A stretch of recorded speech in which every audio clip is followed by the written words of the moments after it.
Yo,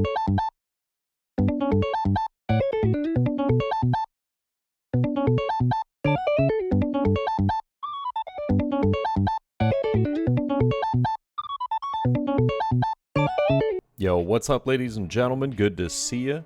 We've got green-purple Doffy, aka me, over here playing against yellow Katakuri.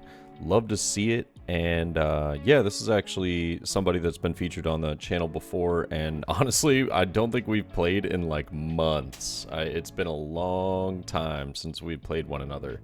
And yeah, it was cool to catch up and get some games in. And I'm excited because this is the first ever like official games of OP04 that I was getting in, and I was super happy. This was on Tuesday, I believe, at a local shop. They were doing some 3 games, you know, best of ones, just to see, you know, what we could do in the OP04 meta. And I was lucky enough that I was able to trade a friend for one of the green-purple Doffy leaders, so I was very, very happy about that. Ecstatic to just get that, you know, alt-art leader and looking good. But we see a 7k swing. I just go ahead and take, passing it over. I will just go ahead and swing 5, see what he does here, if there's some reaction, whether it's a counter out or a trigger, and it looks like it is going to be a trigger. We'll see a Sanji coming down and an 8-drop Katakuri getting trashed.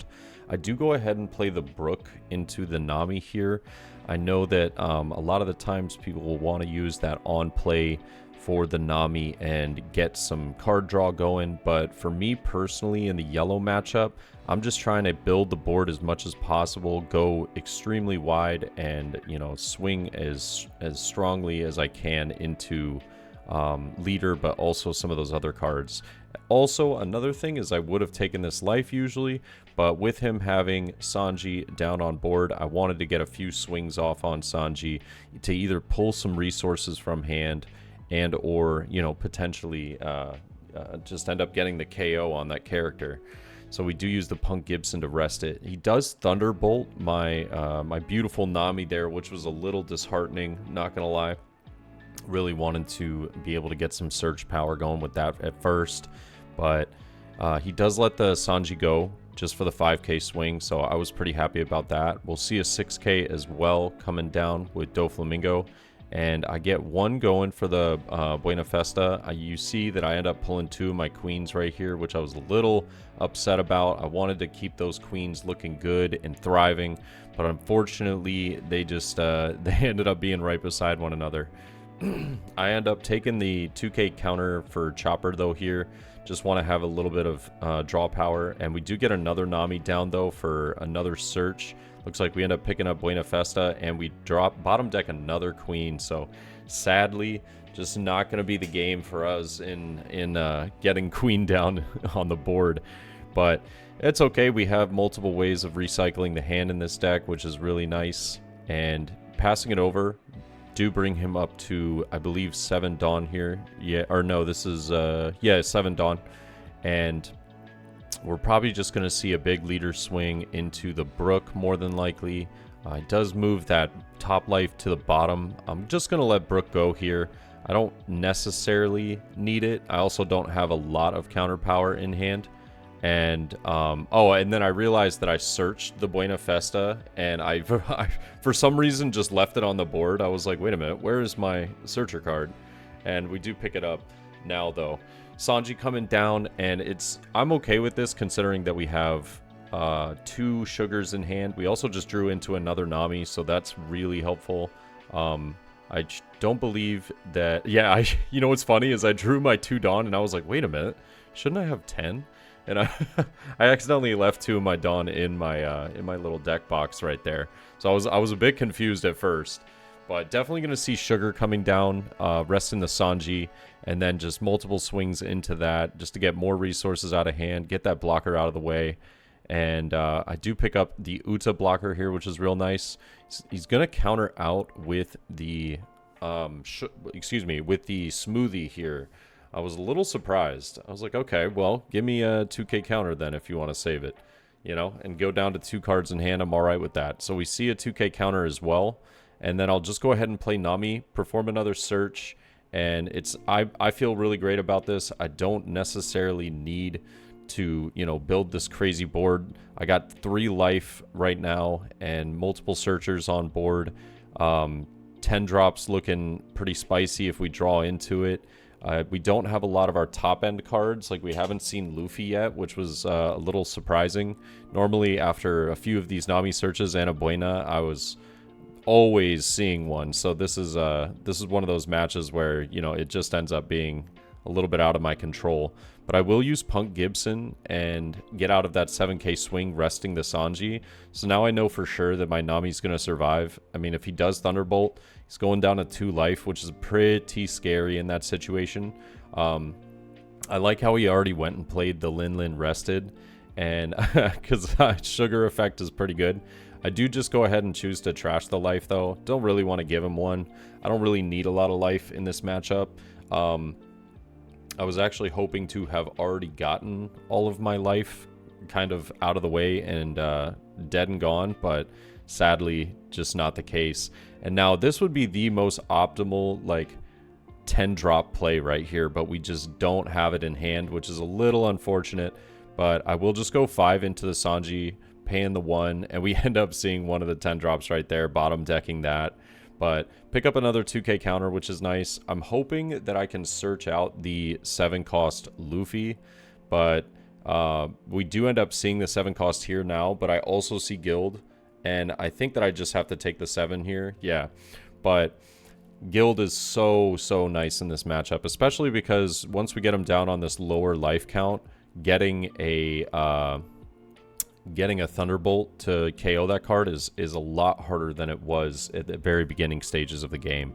And now we do see Charlotte Katakuri coming down. He was asking if Sugar does rest that. It's only on opponent's turn, so it's kind of irrelevant during my turn. It's just a kind of sort of a dead card staying on the field, but it's really nice into certain matchups because you can swing into cards like Bonnie or swing into cards like Makino, stuff like that.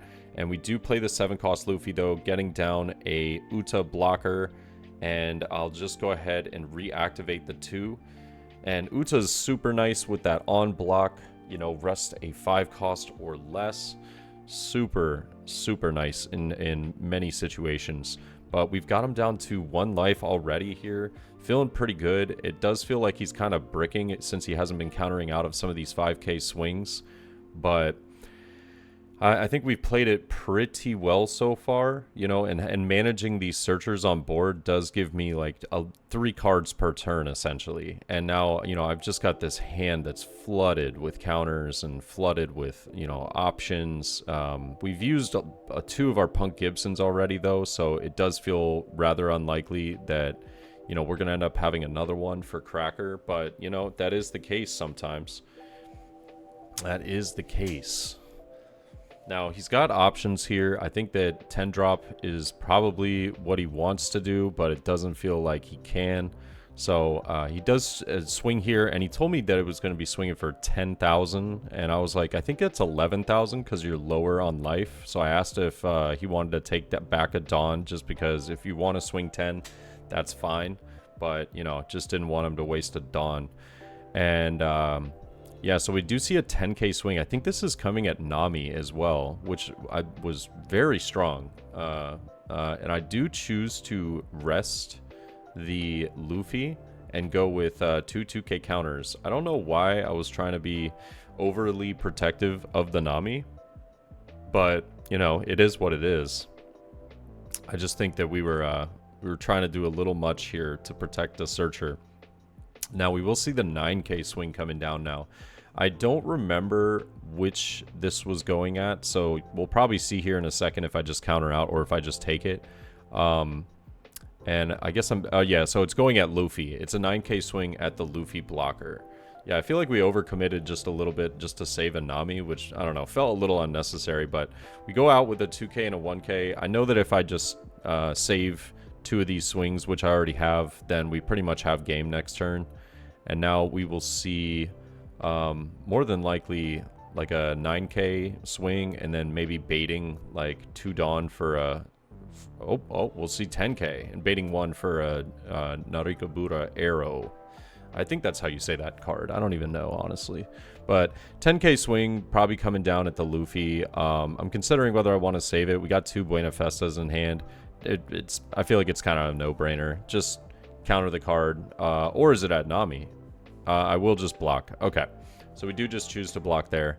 And then 1 Dawn active. They just pass it over. Yeah. And now we have, I mean, we just have too many swings that they're not going to be able to get out of all this. They got, I think, like 3 cards in hand. So we're looking pretty solid. We're looking pretty solid. We're just going to go 7 with the Nami. And I think that they just take this here. Yep. And then we're just going to put the rest on Luffy and go 15 at life. And good game. They had 3 10 drops in hand. We were both like, oh my god, what? What do you do if you draw into that late?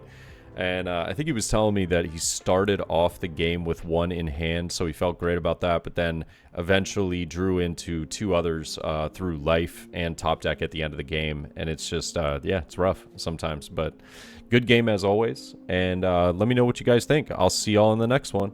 Peace.